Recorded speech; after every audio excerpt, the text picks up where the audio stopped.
everyone. Welcome to our live session today.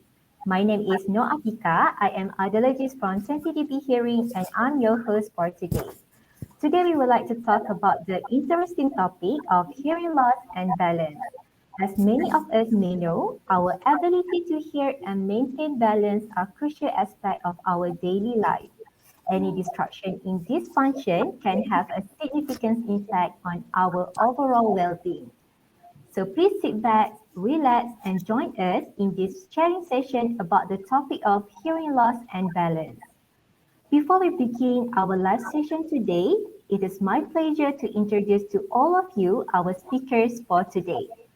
We are very happy to have with us two highly qualified and experienced audiologists from Malaysia and Singapore. So our first speaker for today is Miss Nabila. Miss Nabila, you may wave your hand to our audience. Hi. She is a senior audiologist with over 5 years of experience in this field. She is currently based at CTDI branch of 20dB Hearing Malaysia and has helped numerous patients with hearing problems. So our next speaker is Miss Kausilia. Hi, everyone. She is an audiologist at 20dB Digisound Singapore. With almost 3 years of experience in audiology, Ms. Kausilia also has a wealth of knowledge and experience in conducting vestibular assessments such as VHIT, CVAM, OVAM, and DPPV exercise for patients. So without further ado, let us proceed with our first speaker today, Ms. Nabila, to share with all of you about what is hearing loss.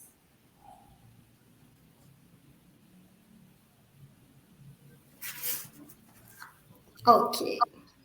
All right.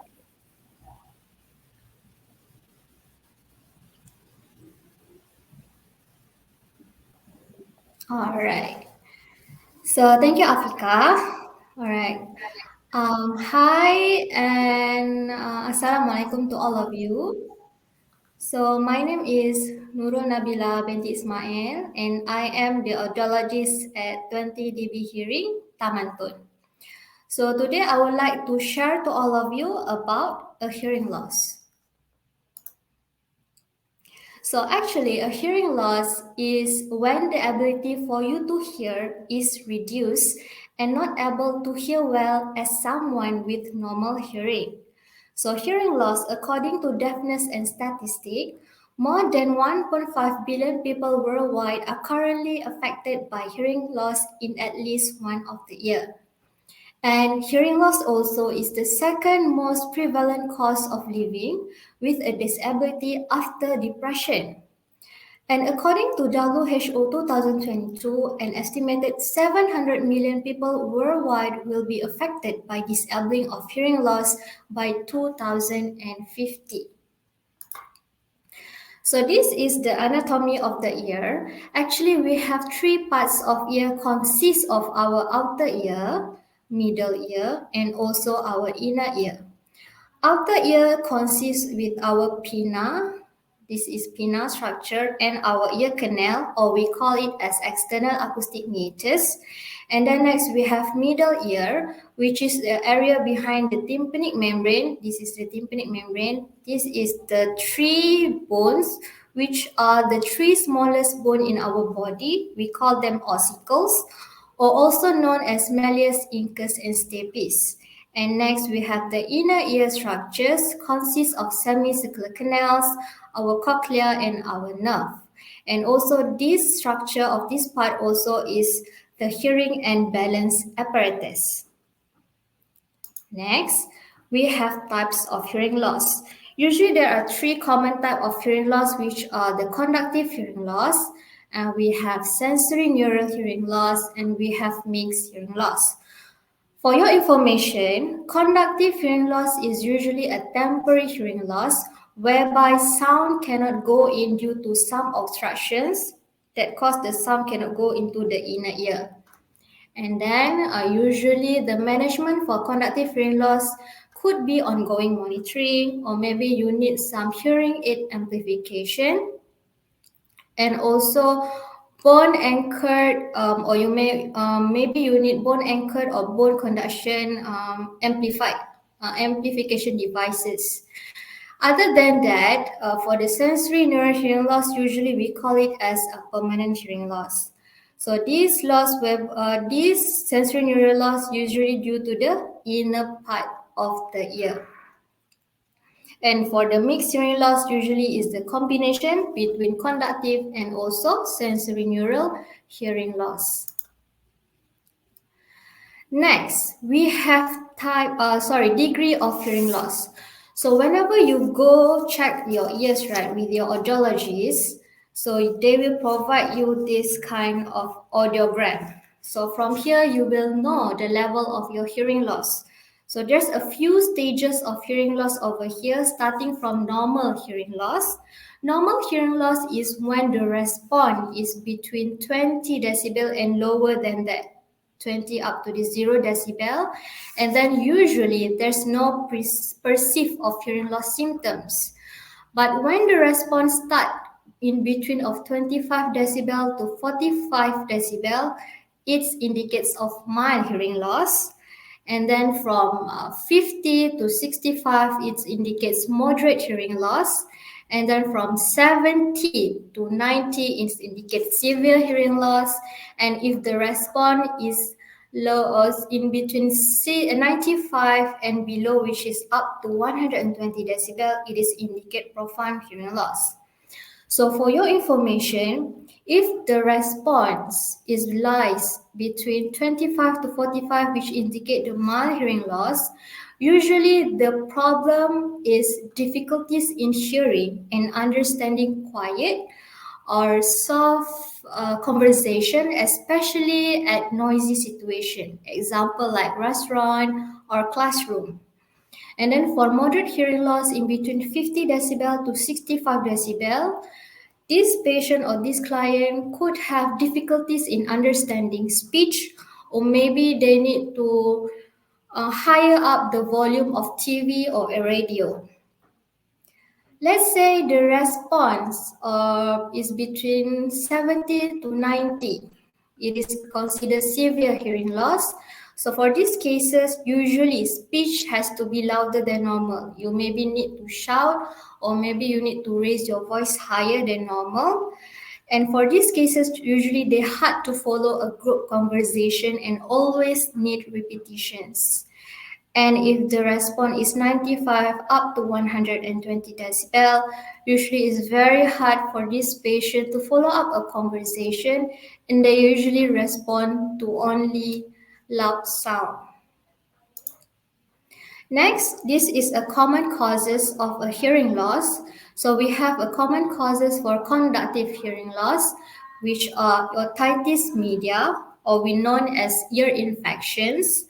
We have blockage ear canal due to earwax, excessive earwax, or maybe a foreign body, example like insects that stuck into your ear. Could be eardrum perforation, which are the hole at your tympanic membrane, and also atresia and macrotia, which is a congenital deformity affecting the ear structures. The common causes of hearing loss due to sensory neural hearing loss, first is noise exposure, exposed to excessive loud sound, example at your working place, or intense usage of earphones. Then we have presbycusis, hearing loss due to aging.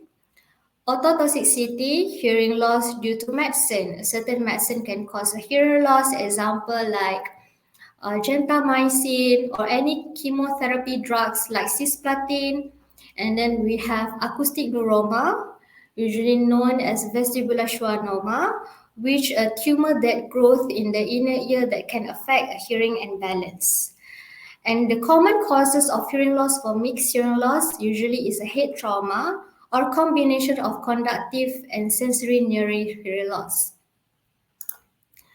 Next, this is a symptoms of hearing loss. For adult, usually sometimes they might complain trouble listening at noisy places, or sometimes they need to turn on volume louder than other people, and they're often missing phone or ringing or doorbell.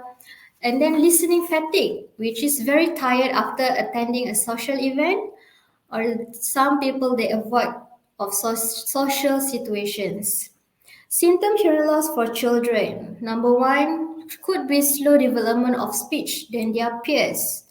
They don't startle to any loud sound, request to increase volume TV louder, sometimes their speech is unclear than their peers, and they might struggling at school, especially they have poor academic performance and could be cannot focus in the classroom.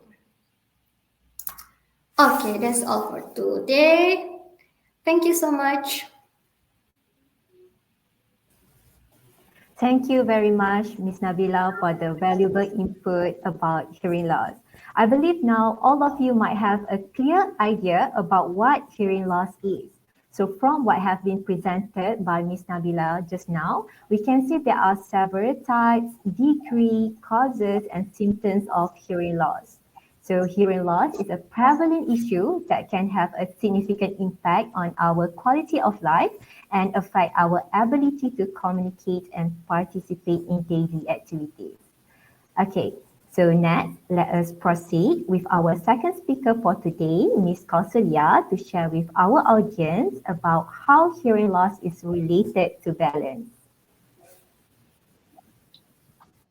Hello, so hi again. So I'll just present my slide now. So thanks to Ms. Afika just now for the introduction and Ms. Nabila on sharing just now about hearing. It was so wonderful. So we just learned about what is hearing, right? What is hearing loss, and the symptoms of hearing loss. Now we want to know how the hearing loss is related to balance or balance disorders.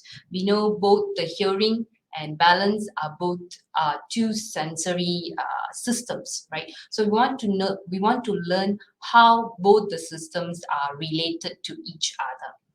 So basically, moving on to the next slide.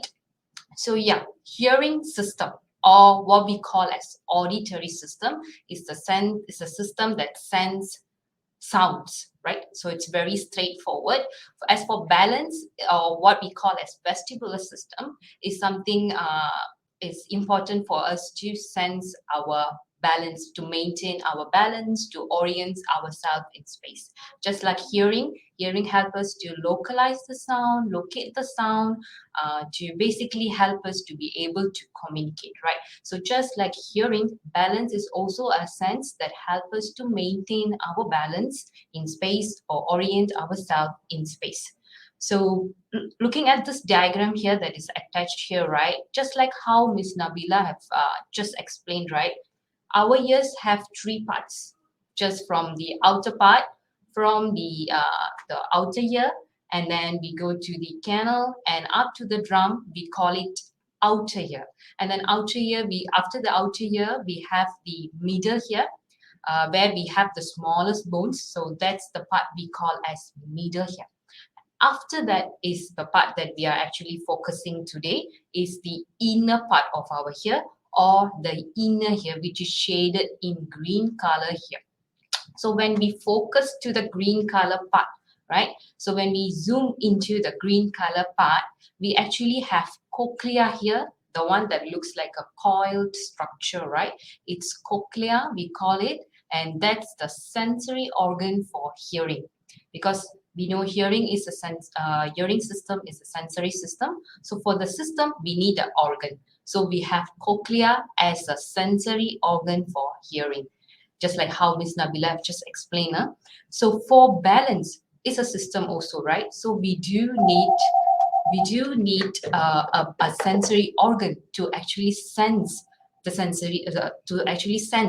our balance, right? So when we look at here, so the sensory organs for balance is what we call as semicircular canals and vestibule. So we have two organs in the inner ear, which we call as semicircular canals and vestibule. So when we look at here, right, the cochlea, the sensory organ for hearing, and vestibule, semicircular canals, the sensory organs for balance are actually, they looks more like a one single organ. They are in the same space. they are in the inner ear part. So they share the same space, common space.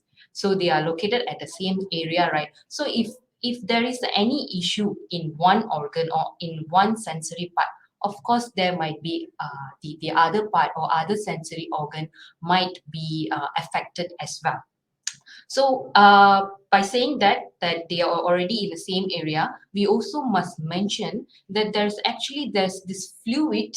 This inner ear actually is filled with fluids that is flowing through the semicircular canals to the cochlea. So we have fluid that is actually filled the whole inner ear part from the semicircular canal to the cochlea. So they share fluids, they share the same space. So moving to the next slide.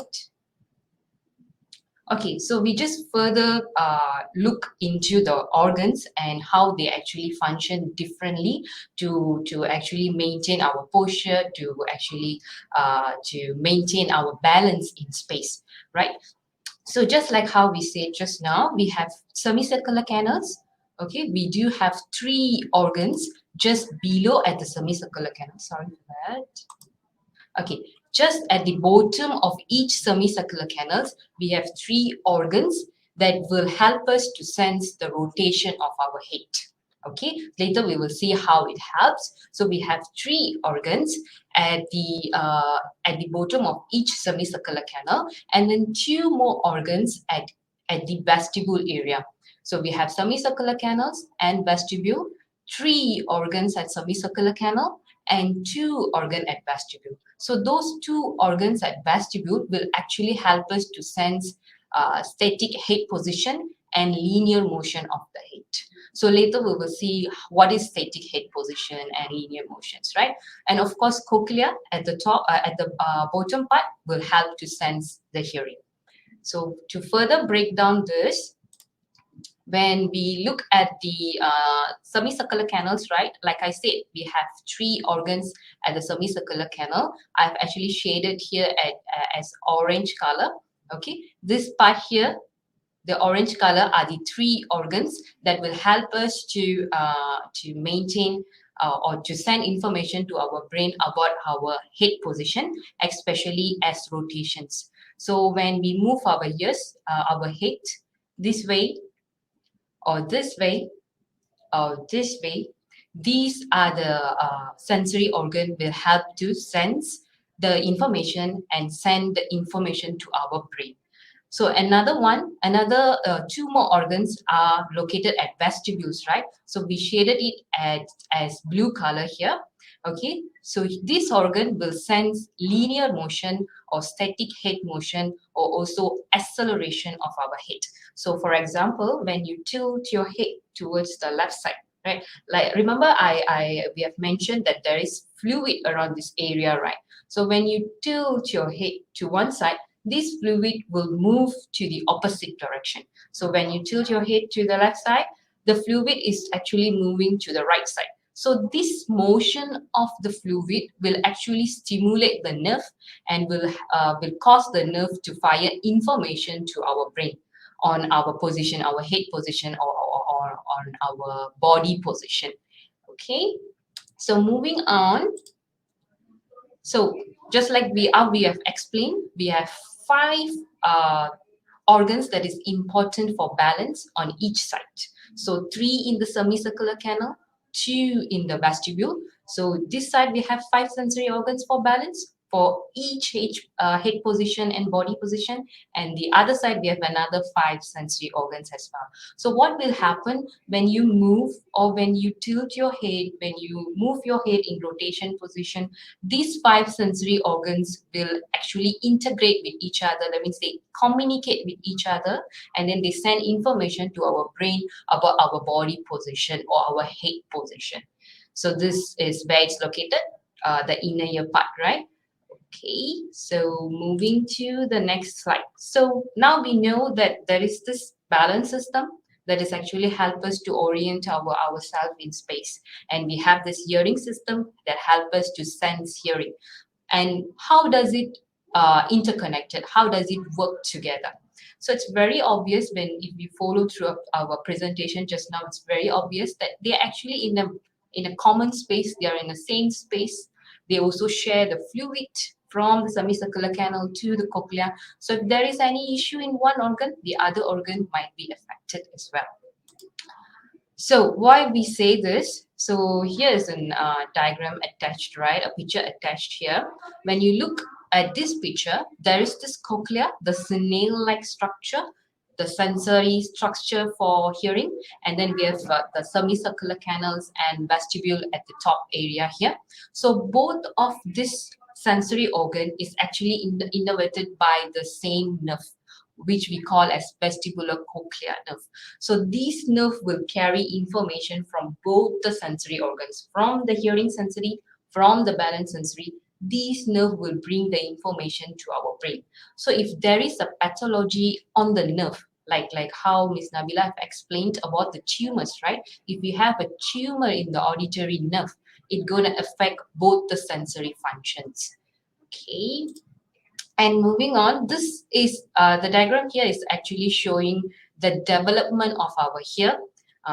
So the development of the ear when during a 4th week of pregnancy, the ear will look like this. That means this is where the ear is actually growing from.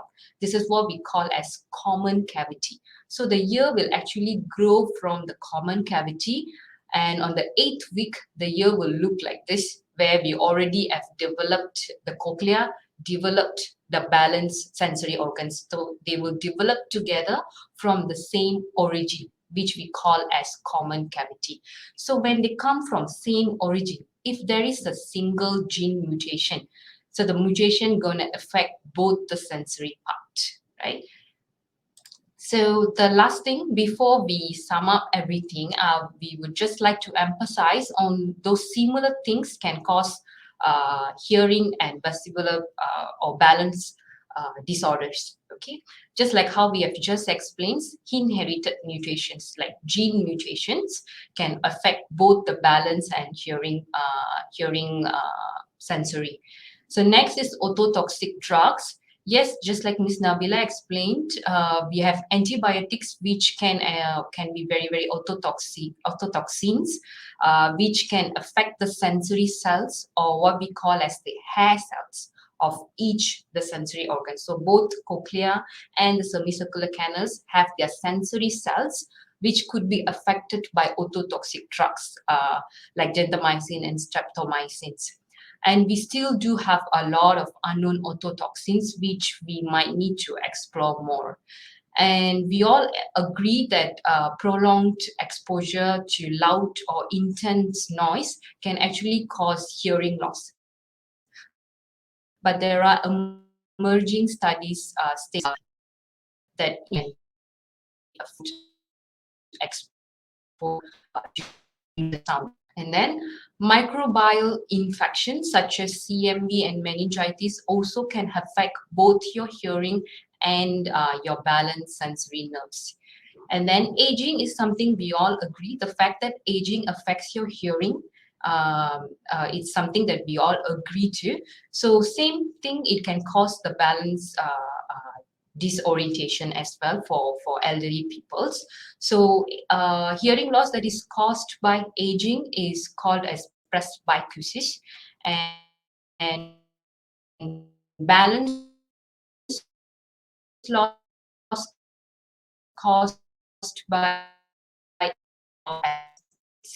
we would just say that auditory and the balance sensory systems have different function, but they share important features and they often fail together. So the thing is, we understand that both the hearing system and the balance system are related to each other. So if one system is failed, the another system might fail as well. But the good thing is, if we were able to find a solution for this problem, it's likely might have a good impact on the other system as well. So yeah, so that's all from me on this topic. Passing back to Ms. Afika.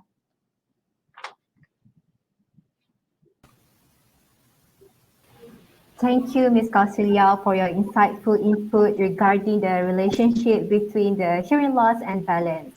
Your explanation has provided us with a deeper understanding of the sensory organ responsible for hearing and balance, as well as the various factors that can cause damage to these systems and many more.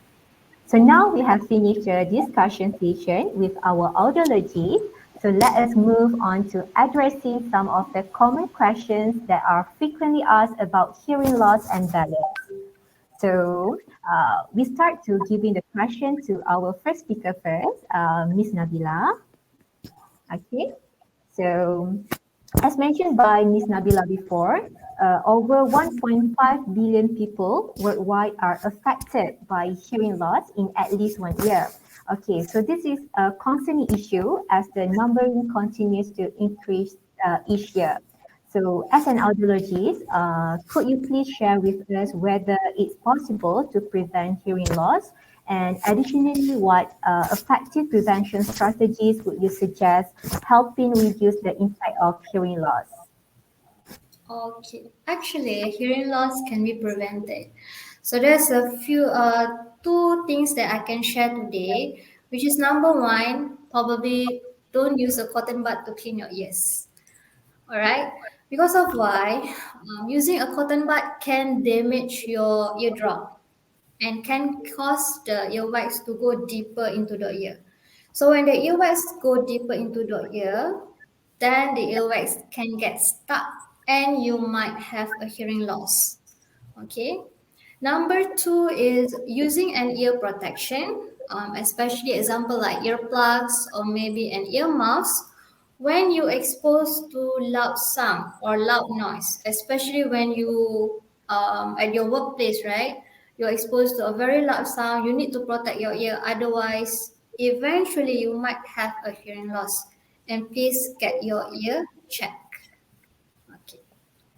Okay, thank you very much, Ms. Nabila. So remember everyone, first, don't use the cotton bud. Second, use hearing protection. And third, need to do an annual hearing check. Okay. Okay, by the way, Ms. Nabila, how about if someone is experiencing hearing loss?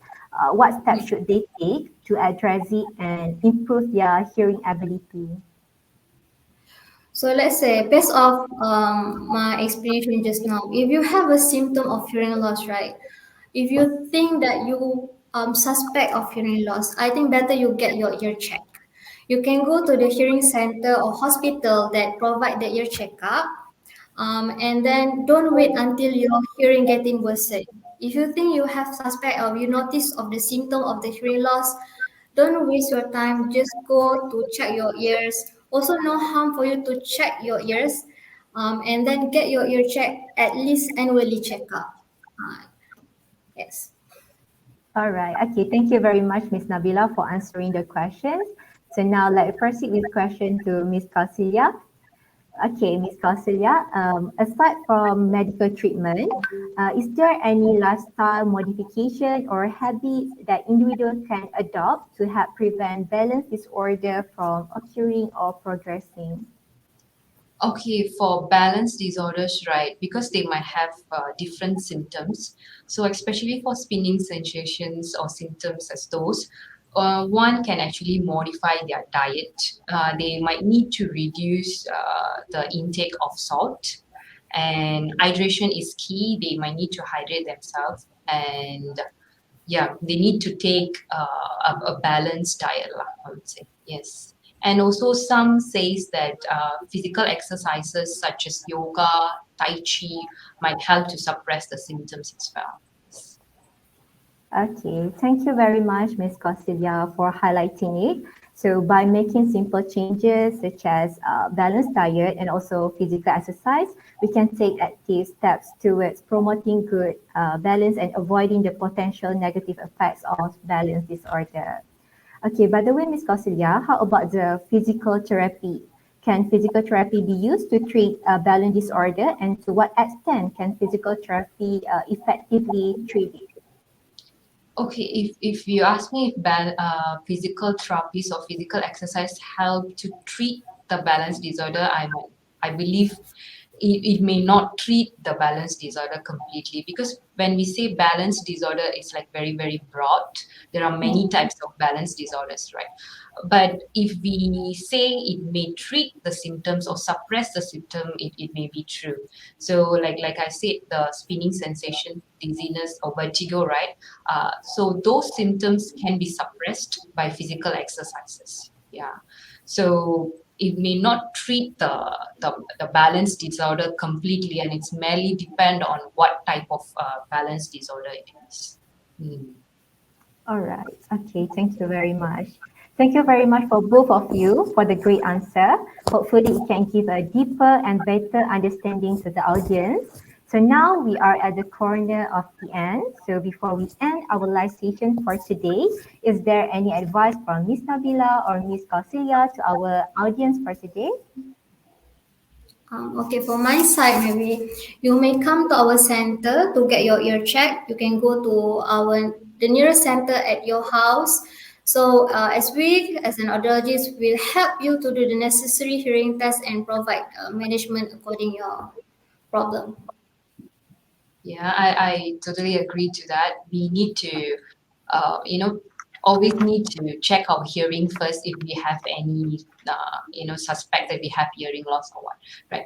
So balance is equally as important as hearing. We also need to be more careful about our balance system, and may need to take some prevention methods to avoid any issues in future as well. So yeah. All right, okay. Thank you so much for both of our speakers. So we hope that this discussion has been informative and has inspired you to take action in your community to raise awareness of hearing loss and support those who are impacted by this condition.